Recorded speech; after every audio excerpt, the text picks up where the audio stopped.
let us start. Yesterday, we have. I hope that you all. Sorry.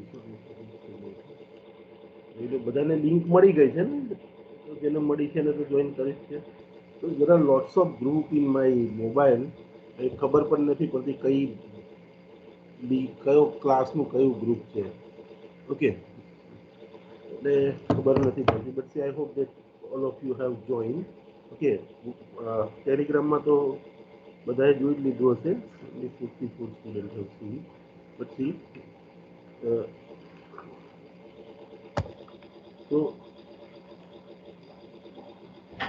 let us start. So yesterday we have lastly discussed the point for the cost of improvement. Okay, index cost of improvement, that also I have discussed with you. Now so this is the new point. Okay, option to take the FMV means fair market value as on 1/4/2001 as a cost of acquisition. Okay, now see, I told you that cost of acquisition, if it is prior to 1/4/2001, prior to 1/4/2001 से पहले की अगर fair आपकी purchase price होगी, तो what we do, index cost of acquisition में अब cost of inflation index हम कौन से ईयर की लेते हैं, 2001-2002 की. ठीक है, और उसके बाद हम इंडेक्सेशन अप्लाई करके we find out the index cost of acquisition. That I have discussed with you yesterday. But suppose अगर आपको इंडेक्सेशन नहीं करना है और उसकी जगह आपको अगर आपने असेट परचेज किए 1/4/2001 से पहले, ओके, और if you want to take fair market value of the asset as on 1/4/2001 of the asset, okay, then you can do. But this option can be exercised when the fair market value as on 1/4/2001 is greater than original cost of acquisition. Now see, this option is not available in case of depreciable asset और goodwill of the business और other asset. मतलब depreciable asset में option नहीं मिलेगा और goodwill के केस में भी ये ऑप्शन आपको नहीं मिलेगा. ओके, मतलब आपने असेट बाय किए कब, 2001 से पहले. ओके, अभी आपको ऐसा लगता है कि भाई 2001 से पहले मैंने असेट बाय की थी और as on 1/4/2001 the asset fair market value is higher than that. Okay, तो आप fair market value as on 1/4/2001 की ले सकते हो. Okay, as a cost of acquisition. Okay, cost of acquisition में आप ले सकते हो, बट डेप्रिसिएबल असेट में और गुडविल की केस में एप्लीकेबल नहीं होगा. इसके लिए एक सम भी है, हम करते हैं तो आपको आइडिया आ जाएगा क्या करना है. However, in case of capital asset being the land or building both, fair market value of such asset as on 1/1/2001 shall not be exceed the SDV of such asset. मतलब स्टैम्प ड्यूटी वैल्यू से वो asset की value नहीं बढ़नी चाहिए, तो आप ले सकते हो. ठीक है, और इंडेक्सेशन भी एप्लीकेबल होगा. देखो आपको मैं थोड़ा लिख के बताता हूँ तो you will get the clarity. फिर हम सम करते हैं. ठीक है, तो કાલે આવવાનું છું,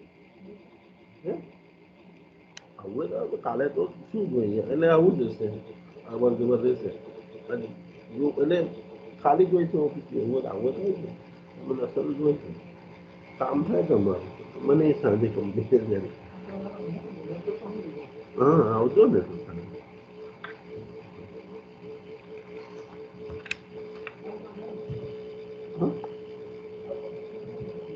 હા હા, વાંધો નહીં. હા હા, એ તો ચાલશે, વાંધો નથી. હા, okay. So see what I was discussing with you. Suppose if you have purchased the asset, okay, suppose मैंने 1991 में एक असेट बाय की और that asset I have purchase for ₹10 lakh. ठीक है, असेट 1991 में बाय की और कितने में बाय की, आई have purchase it for ₹10 lakh. Now the fair market value of this asset as on 1/4/2001 is ₹13 lakh. Okay, and this asset I am selling, मतलब sale consideration, ये साल में मैं 2021-22 अपने करंट प्रीवियस ईयर में मैं वही असेट को बेच रहा हूँ। Okay, in that I am selling ₹4.25। Okay, देखो एक चीज तो श्योर है कि इतने आपने असेट कब बाई की थी, 1991 में। ठीक है, सपोज समझ में असेट आपकी है लैंड, असेट आपकी क्या है, लैंड है। ओके, और ये जो असेट है उसकी एज ऑन 1/4/2004, सॉरी 1/4/2001, ये असेट की स्टैम्प ड्यूटी वैल्यू ये है 12 लाख रुपये। ओके, ये कितना है, 12 लाख। अभी ये केस के अंदर आपको बोला है कि you calculate the capital gain. Okay, आपको बोला है आप कैपिटल गेन कैलकुलेट करो। तो कैसे मैं कैलकुलेट करूंगा, देखो हमारे ऐसा समझ लेते कोई कॉस्ट ऑफ इंप्रूवमेंट नहीं है, कोई ट्रांसफर से रिलेटेड कोई एक्सपेंस नहीं है। तो हम क्या करेंगे, सबसे पहले हमारा सेल कंसिडरेशन लिखेंगे। तो what is my sale consideration, cell consideration is 25। Okay, तो सेल कंसिडरेशन इज 25 है। अभी इसमें से देखो असेट लॉन्ग टर्म है तो आपको दिख रहा है कि लैंड है, असेट आपकी क्या है, लैंड है। ओके, और वो आपने 1991 में बाई की थी, मतलब और लैंड और बिल्डिंग के केस में कितने पीरियड से ज़्यादा होल्डिंग किया है तो लॉन्ग टर्म बन जाती है 24 मंथ्स। तो आपका होल्डिंग तो 1991 से 2021-22 तक आपने होल्ड किया, मतलब 24 मंथ से तो ज़्यादा ही होल्ड किया, मतलब ये आपकी asset long term capital asset है। तो यहाँ मैं कॉस्ट ऑफ एक्विजिशन लेस करूंगा, लेकिन कौन सी कॉस्ट ऑफ एक्विजिशन लेस करूंगा, I will deduct the index cost of acquisition. Okay, index cost of acquisition मुझे यहाँ से लेस करनी पड़ेगी। ठीक है, अभी इंडेक्स कॉस्ट ऑफ एक्विजिशन में कितनी लेस करूंगा, तो कैसे फाइंड करेंगे इंडेक्स कॉस्ट ऑफ एक्विजिशन। देखो इंडेक्स कॉस्ट ऑफ एक्विजिशन की फॉर्मूला क्या है कि आपकी जो कॉस्ट ऑफ एक्विजिशन है वो डिवाइडेड बाय CII। देखो 2001 से पहले आपने असेट बाय की है तो CII ऑफ 2001 2002, क्योंकि आपकी असेट आपने 1999-91 में बाय की है, तो 2001-2 का ही CII हम लेंगे, और CII of year of transfer, year of transfer, तो ईयर ऑफ ट्रांसफर का हमें CII लेंगे। ओके, तो ये तो हम वो टेबल में से देख के लिख देंगे। लेकिन ये कॉस्ट ऑफ एक्विजिशन में क्या लूंगा, what I will take as my cost of acquisition. तो यहाँ पे ये पॉइंट क्या कहता है कि अगर आपने 2001 से पहले असेट बाय की है, ओके, तो आपके पास ऑप्शन है, अगर आपकी फेयर मार्केट वैल्यू, आपकी फेयर मार्केट वैल्यू अगर as on 1/4/2001 is greater than the actual cost of acquisition, then you can take this amount as a cost of acquisition. ખરેખર તમારી cost of acquisition કેટલી છે, 10 લાખ. તમે 13 લાખ લેવાનો તમને ઓપ્શન છે, તો તમે 13 લાખ લો એનો મતલબ શું થાય, તમારી cost of acquisition વધી જાય, એના પર ઇન્ડેક્સેશન એપ્લાય થશે એટલે હજુ પણ વધશે, એટલે તમારો કેપિટલ ગેઇન શું થશે, ઘટી જશે. So this will be your benefit. तो यू हैव ऑप्शन, अगर ये ज्यादा है तो आप ये ले सकते हो। लेकिन यहाँ पे अगेन लैंड और बिल्डिंग की केस में क्या बोला है कि ये जो वैल्यू है वो कभी भी स्टैम्प ड्यूटी वैल्यू से ज्यादा नहीं होनी चाहिए। मतलब ये 10 लाख की जगह आप 13 लाख ले सकते हो, लेकिन 12 लाख से ज्यादा नहीं होनी चाहिए। लेकिन ये 13 लाख 12 लाख से ज्यादा है, तो यहाँ मुझे क्या लेना पड़ेगा, व्हाट आई कैन टेक। देखो I have option, it is not compulsory. If I will take 10 lakh and will solve the example or calculate the capital gain, that is also right. And if I take 12 lakh, then 12 lakh is also right. 12 lakh મેં કમ લઈશ કારણ કે એ વધી જાય છે, તે देखो 12 lakh limit है मेरी, तो 12 लाख से ज्यादा नहीं होनी चाहिए। 12 lakh is stamp duty value, भले तुम्हारी फेयर मार्केट वैल्यू 13 लाख है तो તમે આ લઈ શકો, પણ સ્ટેમ્પ ડ્યુટી થી વધારે ના જોઈ જોઈએ। હવે સ્ટેમ્પ ડ્યુટી વેલ્યू કેટલી છે, 12 લાખ, તો what I will take as my cost of acquisition, so here I can take my cost of acquisition as 12, तो यहाँ मैं इसको 12 लाख लूंगा।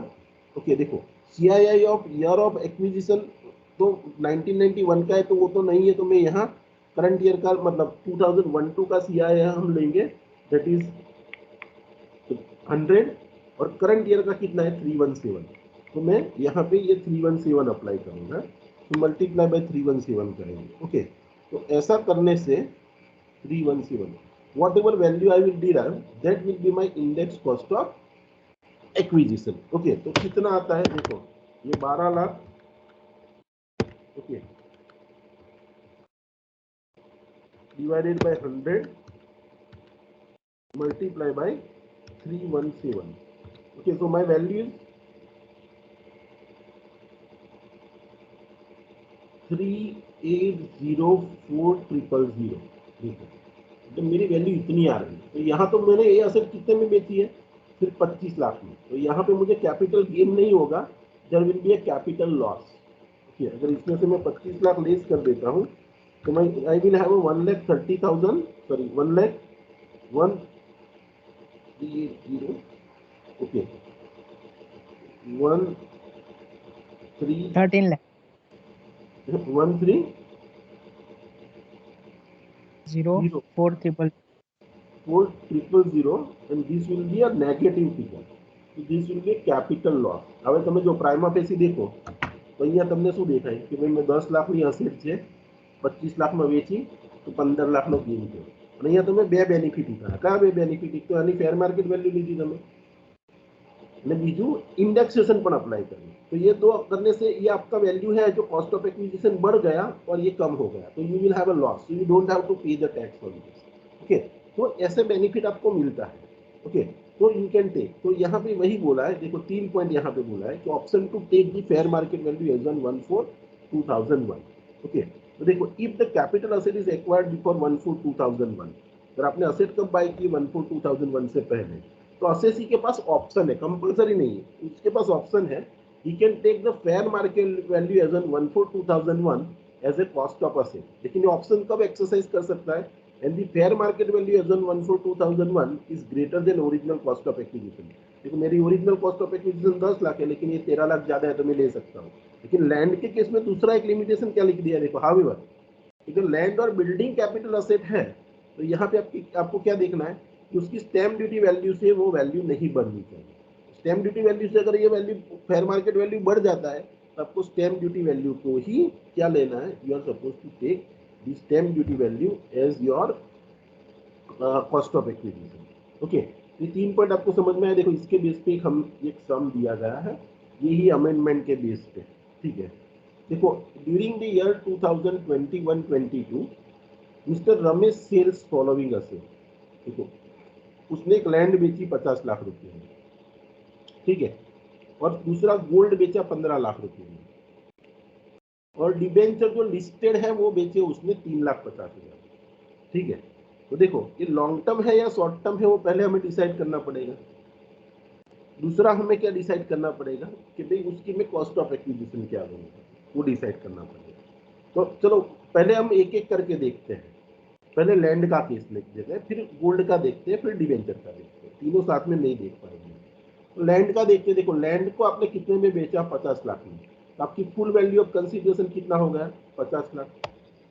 ठीक है, अभी आपकी कॉस्ट ऑफ एक्विजिशन कौन सी है, 10 लाख रुपए आपकी कॉस्ट ऑफ एक्विजिशन है, और आपने उसको बाय कब किया है, 31 मई 1999. ओके, मतलब 2001 से पहले. लेकिन उसकी 2001 को मार्केट वैल्यू कितनी है, 14 लाख, और 1/4/2001 को उसकी स्टैम्प ड्यूटी वैल्यू कितनी है, 12 लाख. मैंने आपको क्या बताया कि ये अगर कॉस्ट ऑफ एक्विजिशन जो है, सॉरी, ये जो फेयर मार्केट वैल्यू है वो कॉस्ट ऑफ एक्विजिशन से ज्यादा है, एज ऑन 1/4/2001 की जो cost of fair market value है वो कॉस्ट ऑफ एक्विजिशन से ज्यादा है, तो इसको आप कॉस्ट ऑफ एक्विजिशन ले सकते हो. लेकिन कंडीशन क्या है, ये आपका स्टैम्प ड्यूटी वैल्यू से बढ़ना नहीं चाहिए. अभी स्टैम्प ड्यूटी वैल्यू मेरा कितना है, 12 लाख. तो देखो मैं क्या करूंगा, how much I will take as my cost of acquisition, 12 lakh. तो 10 થી 14 વધારે છે તો 14 લઈ શકાય, પણ 14 12 થી વધારે ના હોવા જોઈએ. હવે 14 12 થી વધારે છે તો મારે કેટલા લેવાના, 12. સમજાયું? Yes, sir. Yes, sir. Yes, So I sir. will take 12 No, lakh. sir. नहीं समझ में आया? नहीं.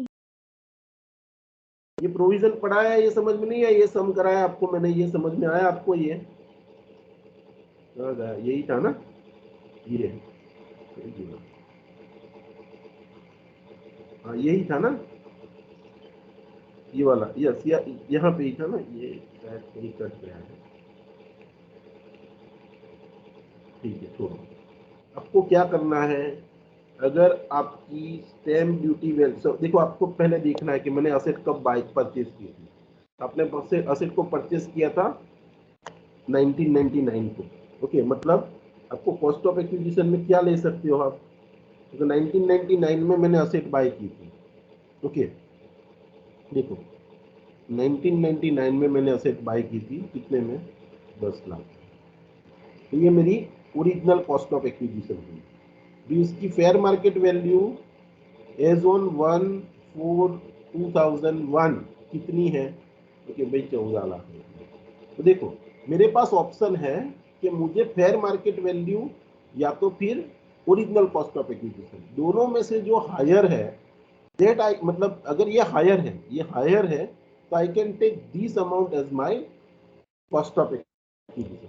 लेकिन यहाँ पे भी लैंड के केस में क्या लिमिटेशन है, लैंड और बिल्डिंग के केस में प्रोविजन क्या कहता है, प्रोविजन सेज दैट कि however in case of capital asset being the land or building or both fair market value of such asset on 1/4/2001 shall not exceed the fair SDV, SDV मतलब stamp duty value. तो यहाँ मेरी stamp duty value कितनी है, 12 लाख।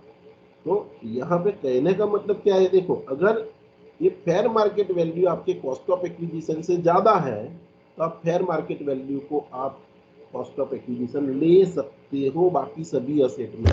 लेकिन land के केस में क्या बोला है, बिल्डिंग के केस में क्या बोला है, ये वैल्यू कभी भी स्टैम्प ड्यूटी वैल्यू से ज्यादा नहीं होनी चाहिए। तो ये केस में क्या हो जाता है कि मेरा स्टैम्प ड्यूटी वैल्यू सिर्फ 12 लाख है और ये 14 लाख है, तो दो मतलब 12 लाख से 14 लाख बढ़ जाता है, तो what I can take 12 lakh as my stamp duty value. मतलब stamp duty value is a limit, इससे ज्यादा नहीं ले सकते।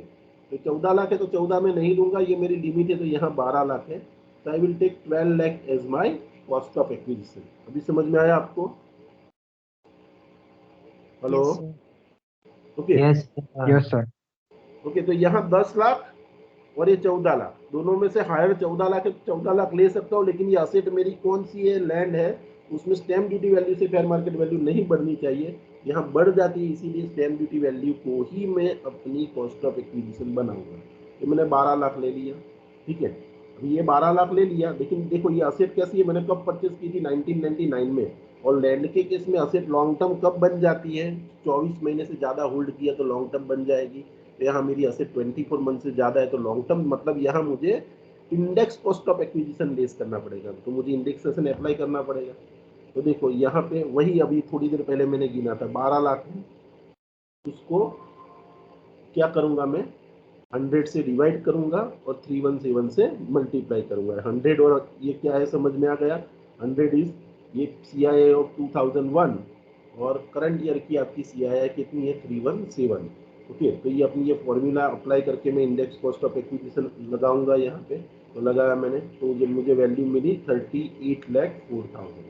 तो 50 लाख मेरी वैल्यू थी जिसमें मैंने असेट बेची, और इसमें से मैंने नया इंडेक्स कॉस्ट ऑफ एक्विजिशन इसमें से लेस कर दिया, तो 50 में से लेस किया तो 11,96,000 is what, this is my long term capital gain.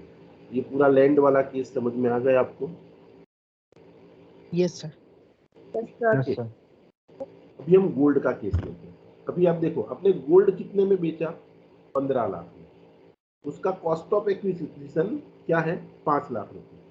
लेकिन ये गोल्ड आपने एक्वायर कब किया, क्योंकि 1/4/2010, मतलब ये तो ये केस में 1/4/2010 को आप बेच रहे हो। ओके, मतलब ये 2001 से पहले वाली कोई सिचुएशन ही नहीं है, ये सब ये फेयर मार्केट वैल्यू वाला। और ये सब कब करना है आपको, when asset is acquired by you before 1/4/2001।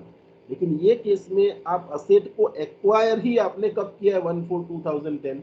तो यहाँ तो ये फेयर मार्केट वैल्यू या तो फिर उसकी स्टैम्प ड्यूटी वैल्यू कुछ देखने की जरूरत नहीं है, क्योंकि ये क्लोज एप्लीकेबल कब होता है, when the asset is acquired before 1/4/2001। तो यहाँ तो आपने 1/4/2001 के बाद असेट एक्वायर की है, तो ये केस के अंदर ये वाला जो option to take the fair market value देखना ही नहीं। अभी गोल्ड है, देखो आपने 2010 में परचेज किया था और सेल कब कर रहे हो, करंट ईयर में, ये साल में बेच रहे हो। ओके, तो 2010 देखो, गोल्ड के केस में असेट लॉन्ग टर्म है या शॉर्ट टर्म है, वो कैसे डिसाइड करोगे, कितने महीने के ग्राउंड पे, 36 मंथ, क्योंकि आपको 24 मंथ लैंड और बिल्डिंग के केस में अनलिस्टेड डिबेंचर और अनलिस्टेड शेयर्स के केस में लगता है। बाकी वो 4-5 असेट मैंने दिखाई थी, उसके केस में 12 मंथ लगता है और बाकी सभी असेट के लिए कितना लगता है 36 मंथ। तो गोल्ड के लिए तो मैंने बताया ही नहीं कि कोई एक्सेप्शन केस में आता है। तो गोल्ड के लिए तो क्या है कि असेट शॉर्ट टर्म है या लॉन्ग टर्म है, आप कौन से ग्राउंड पे डिसाइड करोगे ऑन 36 मंथ। तो देखो अपना आपका पीरियड ऑफ होल्डिंग अपने 2021-22 में असेट बेच किए थे।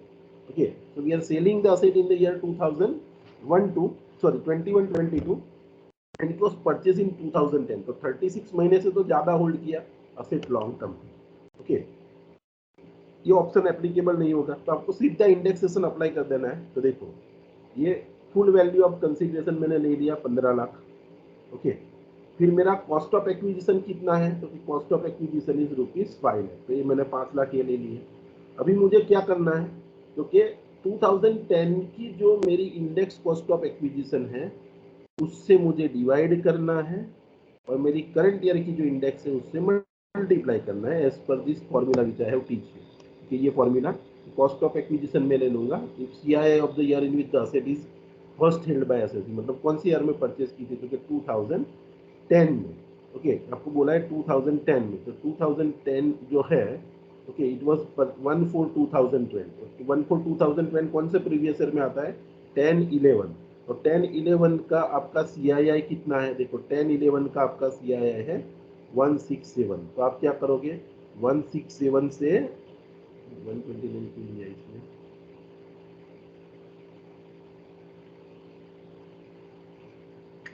गलत किया है ना। 129 इज ऑफ 2008-9 78 का है ना, गलत किया है सॉल्यूशन में, क्योंकि 10-11 का सीआईआई कौन सा है, असेट वाज फर्स्ट एक्वायर्ड, कब उसने एक्वायर्ड की थी, देखो यहाँ बोला है 1/4/2010। अगर ये सम को अपने ऐसा का ऐसा रखना है तो 1/4/2010 की जगह पे आप कर दीजिए, चेंज करके आप कर दीजिए 2007-8। ओके, तो 1/4/2007 कर दीजिए। यहाँ पे 10 की जगह आप कितना कर दीजिए, आपके पास मटेरियल है, आप यहाँ पे 2007 कर दीजिए, तो आपका सम वैसा का वैसा रहेगा, सॉल्यूशन में कोई चेंज नहीं करना पड़ेगा।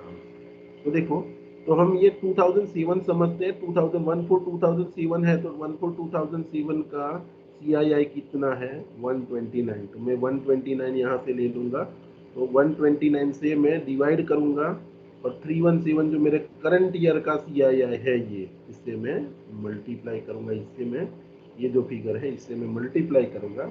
और हमने फिगर डेट कौन सा लिया है 1/4/2007, तो वो 7 कौन से साल में आता है 7-8 में, तो 7-8 का सीआईआई कितना है 129। तो 129 से मैं डिवाइड करता हूँ, अब ये करेक्शन कर लेना। तो देखो मुझे मेरी इंडेक्स कॉस्ट ऑफ एक्विजिशन कितनी मिली 12,28,862। इसमें से मैंने ये लेस किया, अभी मेरी फिगर पॉजिटिव आई, तो ये मेरा कैपिटल गेन हुआ। और मैंने इंडेक्सेशन भी अप्लाई किया है, 36 मंथ से ज़्यादा होल्डिंग पीरियड है, तो मेरा क्या कौन सा वाला गेन हुआ index cost of acquisition, so it is called long term capital gain.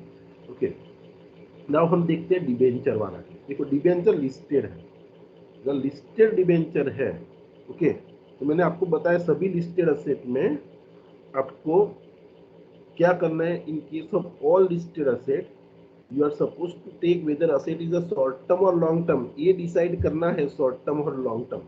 तो ये केस के अंदर आप क्या देखोगे, पीरियड कितना देखेंगे 12 महीने। देखो मतलब आप असेट बेच रहे हो करंट ईयर में 21-22 में, एक्वायर कब किया था, देखो डेट ऑफ एक्विजिशन दिया है 12 सितंबर 1999 और उसको एक्वायर आपने कितने में किया था, you have acquired for ₹90,000। Okay, और उसकी फेयर मार्केट वैल्यू देखो लॉन्ग मतलब ये आपने 2001 से पहले परचेज किया है, तो उसकी फेयर मार्केट वैल्यू आपको देखनी है। और देखो डिबेंचर की कोई स्टैम्प ड्यूटी बिल वैल्यू नहीं थी, स्टैम्प ड्यूटी वैल्यू किसकी होती है, सिर्फ लैंड और बिल्डिंग की, तो इसीलिए यहाँ पे एनए लिखा है। तो आपको पहले क्या करना है कि मैं देखूंगा कि मेरी कॉस्ट ऑफ एक्विजिशन क्या बनेगी। कॉस्ट ऑफ एक्विजिशन क्या है, टेक 90,000 और 80,000, तो मैं दोनों मतलब ये अगर ज्यादा है तो इसको लेने का, लेकिन ये कैसा है कम है 80,000 है, तो मेरा 90,000 ही मेरा क्या हो जाएगा कॉस्ट ऑफ एक्विजिशन। असेट कैसी है, लॉन्ग टर्म कैपिटल असेट है, 1999 में बाय किया था, लॉन्ग टर्म कैपिटल असेट है, वो लॉन्ग टर्म कैपिटल गेन ही अप्लाई होगा। Will I do the indexation, तो आपको मैंने कल बताया था कि there are few asset even though it is a long term capital asset in that case indexation is not applicable. देखो ये पॉइंट है, no indexation is available in case of following asset, और डिबेंचर के केस में indexation का benefit नहीं मिलता। ओके, लिस्टेड डिबेंचर है, अनलिस्टेड है, इसके केस में आपको इंडेक्सेशन का बेनिफिट नहीं मिलेगा। तो यहाँ इंडेक्सेशन नहीं मिलेगा, तो मैं डायरेक्टली इसको ही लेस करूंगा। मतलब ये मैंने असेट को बेची कितने में, ओके 3,50,000 में, और मैंने परचेस कितने में की थी, 90,000 में। लॉन्ग टर्म में आप बोलोगे सर इंडेक्सेशन नहीं लगेगा, तो मैं बोलता हूँ नहीं लगेगा, क्योंकि ये असेट कैसी है, एक्सेप्शनल केस में आती है कि यहाँ इंडेक्सेशन नहीं मिलता, ये वाले केस में। ओके, देखो यहाँ ये डिबेंचर के केस में इंडेक्सेशन नहीं मिलेगा, तो जो भी वैल्यू उसमें से लेस करो। 350 में से मैंने 90,000 लेस किया, जो डिफरेंस आया मेरा लॉन्ग टर्म कैपिटल गेन है। तो ध्यान रखना है, in case of debenture no indexation is available. Fair market value भी मैं यहाँ पे नहीं लूंगा 80,000, भले मैंने असेट 1999 में बाई किए, लेकिन 80,000 है, ये 90,000 से कम है। आपको ये फेयर मार्केट वैल्यू कब लेना है, यहाँ पे आपको मैंने बताया कि 1/4/2001 की fair market value original cost of asset से ज्यादा हो। तो यहाँ पे ज्यादा 10 लाख से 14 लाख ज्यादा थी, मैं 14 ले सकता हूँ, लेकिन यहाँ लिमिट थी कि मुझे स्टैम्प ड्यूटी वैल्यू से ज्यादा नहीं जाना है, तो मैंने स्टैम्प ड्यूटी वैल्यू ले ली। लेकिन यहाँ तो ये कम ही है, 80,000 is less than 90,000, so 90,000 itself will become my cost of acquisition and indexation benefit is not available, so 35 मतलब 3,50,000 में से 90 लेस किया, 260 is my capital gain। समझ में आया पूरा सम? देखो ये दो नोट्स लिखिए, मैंने बोला वही नोट है, ठीक है? यस, समझ में आया ना? हाँ सर। Yes sir. ओके, तो ये सब हमारा हो गया, ठीक है? ये जो नोट्स मैंने बताई, जो मैंने बताया वही चीजें लिखी है, so I'm not reading here. Let us move towards the next example. Okay, so example number 6. Mr. PC purchases a house property for rupees 1,06,000, और उसने परचेस कब की, 1995 में, और वो प्रॉपर्टी बिल्डिंग है, देखो, और 1995 में परचेस की। Following expenses are incurred by him for making the addition and alteration in the house property. देखो हाउस प्रॉपर्टी को एडिशन करने के लिए, अल्टरेशन करने के लिए इसने 1997-1998 में 3,10,000 का खर्चा किया। फिर आपने दूसरा कंस्ट्रक्शन 2002-03 में किया 7,35,000 का, और तीसरी बार कंस्ट्रक्शन किया 2021 में 5,50,000 का। मतलब ये पूरा आपका कॉस्ट ऑफ इम्प्रूवमेंट है तीनों। Okay, now the fair market value of this property as on 1/4/2001 is 8,50,000, and house property is sold by Mr. PC as on 10th August 2021 for 68 lakh, and expense is incurred for transfer is rupees 50,000, and they have asked us to calculate the capital gain for the assessment year 2020-23। ये इसमें आपको capital gain calculate करने के लिए बोला है। Okay, तो हम कैसे कैलकुलेट कर सकते हैं? देखो सबसे पहले फॉर्मेट तो आपको पता है, ओके, कि आपका सबसे पहले देखो, अभी एक चीज तो बहुत क्लियर है, चलो मैं ये सब आपको लिख के पढ़ाता हूँ तो आपको थोड़ा ज्यादा क्लैरिटी है। तो सबसे पहले मुझे कैपिटल गेन गिनना है, तो मैं सबसे पहले क्या डिसाइड करूंगा, पहलू स्टेप मारा मगजमा શું હોવું કે અસેટ કેપિટલ અસેટ છે કે નહીં, એ પહેલા જોઈ લઈએ। તો અહીંયા તમારી પાસે હાઉસ પ્રોપર્ટી છે, તમે હાઉસ પ્રોપર્ટીમાં ડીલર નથી, you are not a dealer in house property, तो हाउस आपके लिए कैपिटल असेट है। कैपिटल असेट की डेफिनेशन के हिसाब से अगर आपके पास कोई घर में आपने इन्वेस्टमेंट कर रखा है और घर अगर आपके लिए स्टॉक इन ट्रेड नहीं है, तो आपके लिए घर कैपिटल असेट है। तो मेरा पहला क्वेश्चन सॉल्व हो गया कि कैपिटल असेट है, तो इसको बेचने से मुझे गेन होगा तो टैक्सेबल होगा। अभी दूसरा क्वेश्चन क्या है कि असेट लॉन्ग टर्म है या शॉर्ट टर्म, वो मुझे डिसाइड करना है। तो मैंने परचेज कब की थी, देखो हाउस के केस में 24 महीने से ज्यादा आप असेट होल्ड करते हो बिल्डिंग, वो लॉन्ग टर्म बन जाती है। आपने परचेज कब की थी, योर परचेज ऑन 15 मई 1995, और बेच कब रहे हो, you are selling this asset on 10th August 2021। देखो ये डेट ऑफ परचेज है, ये डेट ऑफ सेल है। परचेज और सेल के बीच के दो डेट्स का डिफरेंस 24 मंथ से ज्यादा है। It prima facie it appears कि भाई 95 यानी 2021, ये दोनों के बीच में 24 मंथ का डिफरेंस है, मतलब 24 मंथ से ज्यादा आपने असेट होल्ड किए, मतलब ये असेट क्या हो गई, लॉन्ग टर्म कैपिटल असेट। तब यहाँ पे मुझे long term capital gain calculate करना है। ओके, तो सबसे पहले मेरा सम कहाँ से चालू होगा, सेल कंसीडरेशन से। तो मेरा ग्रॉस सेल कंसीडरेशन कितना हुआ, 68 लाख में मैंने ये असेट बेची है। देखो यहाँ पे बोला है asset is sold by you for rupees 68 lakh. ठीक है, देखो यहाँ से ही जहाँ जहाँ जरूरत पड़ी मैं नोट्स में लिखूंगा। ठीक है, तो ये आपका 68 लाख यहाँ तक समझ में आया। ये 68 लाख कहाँ से आया? 68 lakh is a sale consideration. तो यहाँ मैंने लिख दिया। चलो यहाँ पे ही करते हैं हम चालू करेंगे अपना एग्जाम्पल कि भाई मेरा सेल कंसिडरेशन कितना है। तो माई सेल कंसिडरेशन, तो यहाँ हम दो इनर कॉलम आउटर कॉलम बना देते हैं क्योंकि बाकी सब चीज़ें भी आपको लेस करनी पड़ेगी, तो वो सब चीज़ें इनर में लिखेंगे हम। ठीक है, तो ये मेरा 68 लाख मेरा सेल कंसिडरेशन हो गया। ओके, तो 68 lakh is my sale consideration. तो यहाँ से मुझे क्या लेस करना है? सबसे पहले मुझे लेस करना है, देखो असेट लॉन्ग टर्म है तो मुझे लेस क्या करना पड़ेगा? इंडेक्स कॉस्ट ऑफ एक्विजिशन एक लेस होगा, फिर एक्सपेंसेस जो ट्रांसफर के लिए है वो लेस होगा, और इम्प्रूवमेंट लेस होगा। तीन के एक्सपेंसेस लेस होंगे। तो पहले इंडेक्स कॉस्ट ऑफ एक्विजिशन हम ले लेंगे। देखो आपने असेट 1995 में बाय की थी। When you bought this asset, you bought this asset for in the year 1995 for rupees how much? 1,06,000। आपने ये असेट को सिर्फ 1,06,000 में बाय की थी 1995 में। ओके, तो ये क्या है? 1991 2001 से पहले तो मुझे फेयर मार्केट वैल्यू असेट की देखनी है। तो असेट की फेयर मार्केट वैल्यू कितनी है एज ऑन 1/4/2001? तो you can see here as on 1/4/2001 the fair market value of this asset is given, that is 8,50,000। देखो यहाँ आपको स्टैम्प ड्यूटी वैल्यू नहीं दिया है, तो नहीं दिया है तो अच्छी बात है, इसको ही हम कॉस्ट ऑफ एक्विजिशन ले सकते हैं। देखो ये 1,06,000 से 8,50,000 ज्यादा है, यस और no? So answer is yes. So 8,50,000 I will take as my cost of acquisition. Okay, तो 8 लाख, देखो अगर आपको बोला है कि 7,50,000 उसका स्टैम्प ड्यूटी वैल्यू है, तो मैं कितना लेता कॉस्ट ऑफ एक्विजिशन? 7,50,000। लेकिन यहाँ पे आपको दिया नहीं है stamp duty value, so we assume that it may be less than that. એટલે આપણે શું કરીશું? જે 8,50,000 અને 1,06,000 બેમાંથી વધારે કયા છે? 8,50,000। So I can take that 8,50,000 as my cost of acquisition. तो 8,50,000 मैंने अपना ले लिया कॉस्ट ऑफ एक्विजिशन।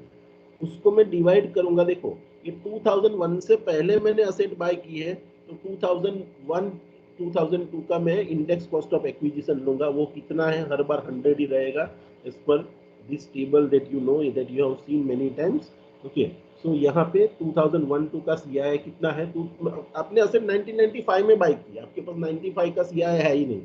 ओके, और आपको एग्जाम्पल में भी ऐसा सीआईआई दिया होगा। देखो यहाँ पे आपको याद होना चाहिए कि 2001-2 का सीआईआई कितना है। 2000, देखो यहाँ 2-3 का आपको कंफ्यूज करने के लिए दिया। 1-1-2 का तो 100 है, आपको याद होना ही चाहिए। तो 1-2 का 100 है, वो हम ले लेंगे। तो कौन से ईयर में सर ट्रांसफर कर रहे हो? 2021 में। तो 21-23 का सीआईआई हमारे करंट ईयर का 317 है, आपको पता है। तो मैं क्या करूंगा, यहाँ से इसको 8,50,000 है, उसको 100 से डिवाइड करेंगे और 317 से मल्टीप्लाई करेंगे, और इससे जो मेरी फिगर आएगी that is my index cost of acquisition. ये जो फिगर आएगी इसको मैं क्या कहूँगा? I will call it as a index cost of acquisition. So we will write down this figure here, whatever ये रिजल्ट आ रहा है हम लिखते हैं यहाँ पे। What is the result? देखो calculated figure is given in the example, so I am taking from there only.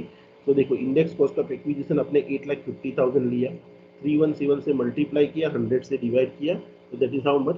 26,94,500. So 26,94,500, this is my index cost of acquisition. अभी चलो दूसरा क्या एक्सपेंसेस आप लेस कर सकते हो? Okay, expenses related to transfer. तो एक्सपेंसेस रिलेटेड टू ट्रांसफर आप यहाँ से लेस कर दो। एक्सपेंसेस रिलेटेड टू ट्रांसफर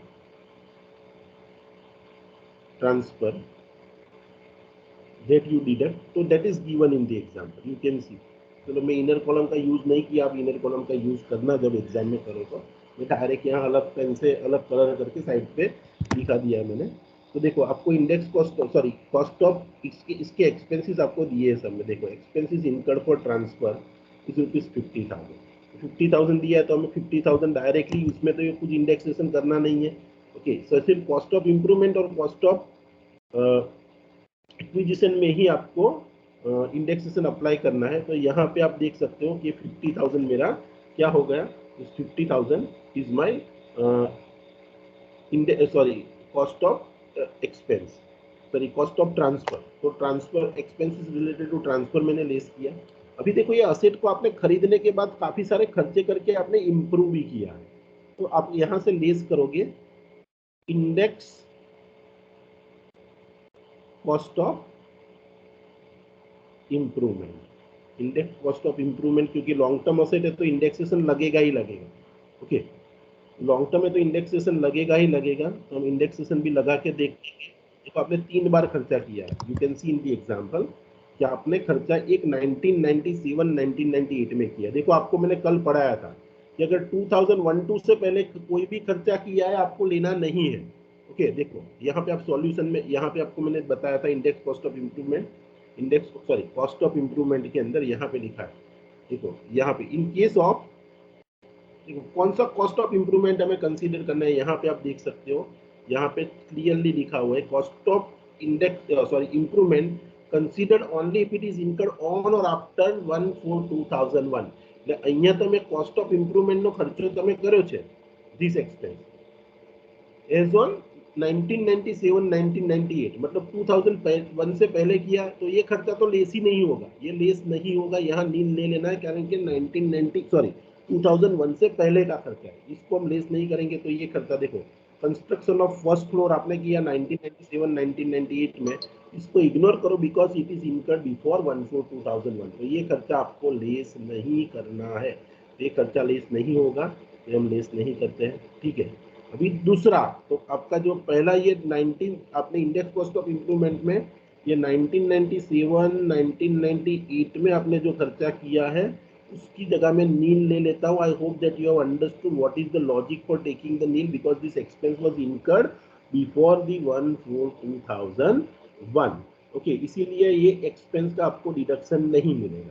अभी आप दूसरा एक्सपेंस कर रहे हो, दूसरी बार दूसरा कोई फ्लोर आपने कंस्ट्रक्ट किया, सेकंड फ्लोर आपने कंस्ट्रक्ट किया इन द ईयर 2002-3 में खर्चा किया 7,35,000 का। ठीक है, देखो, और ये हम क्या कर गिन रहे हैं, लॉन्ग टर्म कैपिटल असेट के लिए गिन रहे हैं। तो यहाँ इंडेक्स कॉस्ट ऑफ इम्प्रूवमेंट आएगा, और आपने खर्चा किया 2-3 में, तो हम क्या करेंगे, आपको कुछ नहीं करना है। देखो आपको क्या करना है, आपको इंडेक्स कॉस्ट ऑफ इम्प्रूवमेंट की फॉर्मूला अप्लाई करनी है।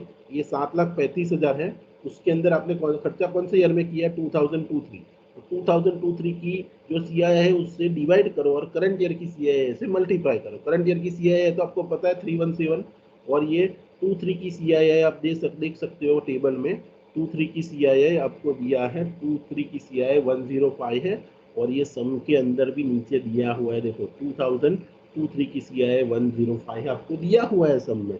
तो यहाँ से डायरेक्ट उठा लो CII, तो CII आपने 23 की दे दी 105, और करंट ईयर की CII है आपकी 317।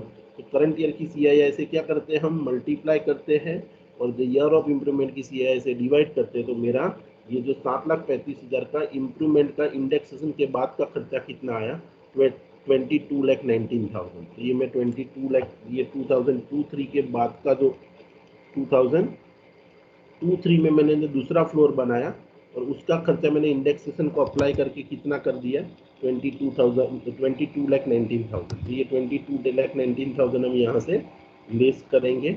ओके, ये इंडेक्सेशन के बाद का, आई hope that you have understood. देखो अभी बाकी का ऐसा हम यहाँ से भी आप देख सकते हो, आपने कुछ अल्ट्रेशन का भी खर्चा किया कि reconstruction of the property in the year 2021।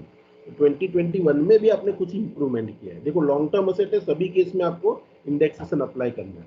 तो 2021 में आप इंडेक्सेशन अप्लाई करोगे तो देखो आपने खर्चा कितना किया है, 5,50,000 का, 5,50,000 का ये खर्चा किया है। अभी उसको क्या करना है, करंट ईयर की CII 317 से मल्टीप्लाई करना है, और ये 2021 की जो CII है आपको दिया है, 2021 की CII आपको दिया है, 2021 की CII आपको सबने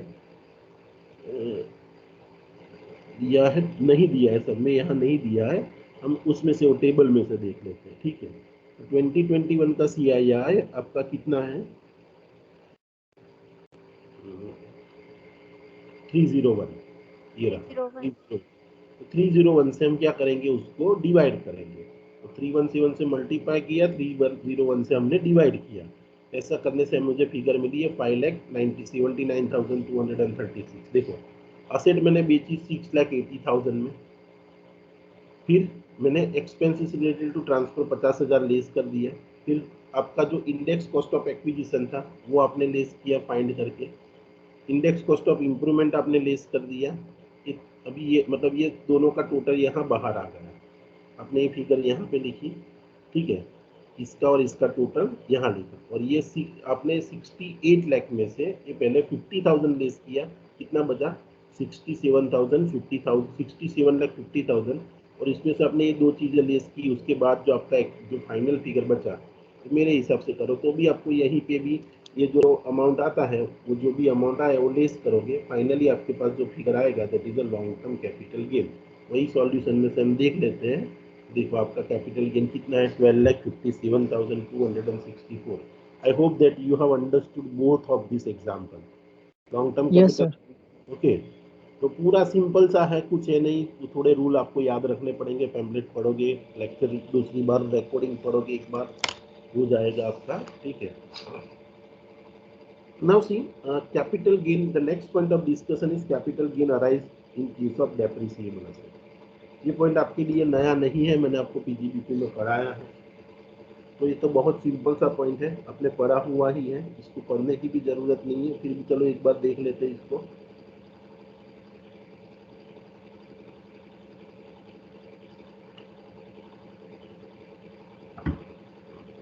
so capital gain arise, okay. इसके बारे में मैंने आपको सबसे पहला रूल क्या बताया कि अगर असेट कैसी है आपके बिजनेस में यूज होती है, और as per section 32 of the income tax act if you are claiming the depreciation on this asset, तो वो असेट डेप्रिसिएबल असेट कही जाती है। असेट क्या होनी चाहिए, बिजनेस में यूज होनी चाहिए। और वो असेट के लिए आपने डेप्रिसिएशन का भी डिडक्शन क्लेम कर रहे हो, तो उस पर जो भी कैपिटल गेन होगा, कैपिटल लॉस होगा, वो हमेशा शॉर्ट टर्म ही होगा। उसमें आपको पीरियड ऑफ होल्डिंग नहीं देखना है कि कितने महीने आपने होल्ड किया, तो सिर्फ यही देखना है कि असेट डेप्रिसिएबल है। अगर डेप्रिसिएबल है तो short term capital gain applicable होगा। यहाँ फर्स्ट रूल आपको ये याद रखना है कि capital gain arise on depreciable asset will be always short term capital gain irrespective of period of holding. अगर कितना भी आपका पीरियड ऑफ होल्डिंग होगा लेकिन असेट डेप्रिसिएबल असेट है, तो उस पे आपका कैपिटल गेन हमेशा कैसा होगा, short term capital gain. Okay, now condition for claiming the depreciation, वो तो आपको पता है कि there must be at least one asset in the block. Asset block empty नहीं होना चाहिए, आपको मैंने पहले पढ़ाया, तो ही आप डेप्रिसिएशन वो असेट पे क्लेम कर सकते हो। या there must be at least one asset in the block, or there must be some WDV in the block on the prescribed rate of depreciation can be applied. If these two conditions are not satisfied, section 32 cease to apply and section 50 becomes applicable. Okay, मतलब ये आपको मैंने बहुत पहले class में पढ़ाया हुआ है, मैंने आपको रिवर्स तरीके से पढ़ाया है क्योंकि वो पीजीबीपी था। तो पीजीबीपी में मैंने आपको क्या पढ़ाया था कि अगर मेरा ब्लॉक है, now if the block is become empty, मतलब ब्लॉक में एक भी असेट नहीं रहती, तो मैंने क्या बोला, in this case no depreciation is available. और ये केस में आपको शॉर्ट टर्म कैपिटल गेन या शॉर्ट टर्म कैपिटल लॉस हो सकता है, तो आपको यही अट्रैक्शन आ जाएगा। तो ये अगर ब्लॉक आपका एम्प्टी हो जाता है, पूरा ब्लॉक खाली हो गया, तो आपको शॉर्ट टर्म कैपिटल गेन और शॉर्ट टर्म कैपिटल लॉस ही होगा। यहाँ डेप्रिसिएशन का डिडक्शन आगे आपको नहीं मिलेगा। ओके, तो एक ये आपको मैंने पढ़ाया था, और क्लास में आपको दूसरा ऐसा भी पढ़ाया था कि अगर block is reduced to zero, मतलब ब्लॉक की वैल्यू जीरो हो जाती है, तो वो केस में भी आपको डेप्रिसिएशन नहीं मिलेगा। और ये केस के अंदर सेक्शन 50 अट्रैक्ट होगा, मतलब ये केस में भी शॉर्ट टर्म कैपिटल गेन या शॉर्ट टर्म कैपिटल लॉस हो सकता है। ओके, ऐसा मैंने आपको पढ़ाया था, याद है आप सबको? Yes, sir. Yes, sir. Yes, sir.